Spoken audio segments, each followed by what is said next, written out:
Amalungu eqembu iDemocratic Alliance abebhikisha ngaphandle kwamahhovisi omkhandlu waseGruleni njengoba umphathi walomkhandlu uKagiso Lerotle ebuyele emsebenzini namhlanje.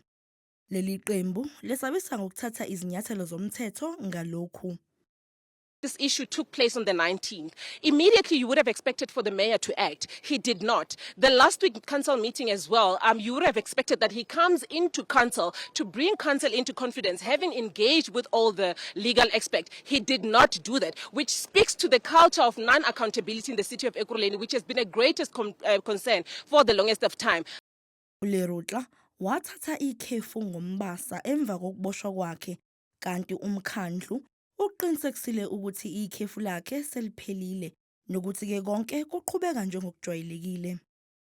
Now, when the city manager is back, he resumes his duties. And I think some of the issues on the agenda is we're working towards the budget.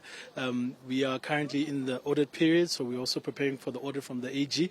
And yeah, work continues as usual. Inkantolo yemantshi yaseBoksburg yadedela uLerotle kanye nenhloko emisiwe yamaphoyisa alomkhandlu udolobha uJulius Mkhwanazi ngebheyili yezinkulungwane ezingama-30 zamarandi, kanti kulindeleke bebuyele enkantolo ngoNhlangulana njengoba bebhekene necala lenkohlakalo kanye nelokukhwabanisa. uLerotle usolwa ngokukhokhela umshayeli kaMkhwanazi imali engu-200,000 ukuze azenze yena enkantolo ecaleni lokwephula umthetho womgwaqo.